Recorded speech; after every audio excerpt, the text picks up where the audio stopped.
जय श्री स्वामी समर्थ. नमस्कार मंडळी. तीळ कोणाच्या सौंदर्यात भर घालतो तर कोणाला अनाठाई असल्याने कुरूप बनवतो. मात्र तो भाग्यकारकही ठरू शकतो. कसा ते पहा. तीळ हा आरोग्यशास्त्रात अतिशय गुणकारी मानला जातो. अरेबियन कथांमध्ये खजिन्याचा दरवाजा उघडताना खुर्जा सिमसिम सारखे तिळा दार उघड म्हटले जाते. केवळ भारतीय संस्कृतीच नाही तर पाश्चात्य संस्कृतीतही तीळ किती महत्त्वाचा आहे हे यावरून लक्षात येते. तसेच समुद्रशास्त्रात तीळ भाग्यकारक मानला जातो. फरक एवढाच की हा तीळ अन्न पदार्थातील नसून शरीरावर असणारी काळी खूण असते.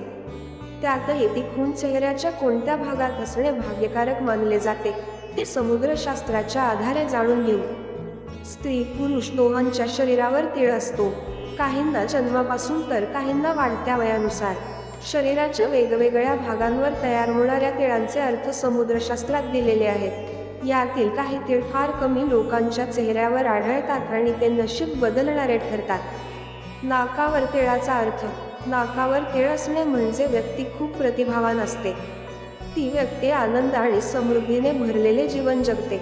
तसेच महिलांच्या नाकावर तीळ असणे हे देखील भाग्याचे लक्षण समजले जाते. पापण्यांजवळ तीळ असण्याचा अर्थ. पापण्यांवर तीळ असणारी व्यक्ती खूप संवेदनशील असते. डोळ्यावर तिळाचा अर्थ. पुरुषाच्या उजव्या डोळ्यावर तीळ असेल तर त्याचे पत्नीसोबत चांगले जमते. डाव्या डोळ्यावर तीळ असल्यास नातेसंबंधात वितुष घेते.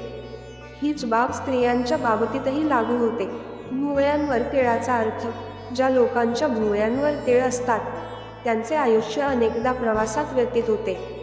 कपाळाच्या उजव्या भागावर तीळ म्हणजे आनंदी जीवन, तर कपाळाच्या डाव्या भागावर तीळ सुखी वैवाहिक जीवन दर्शवते. डोळ्याच्या बुबुळावर तिळाचा अर्थ.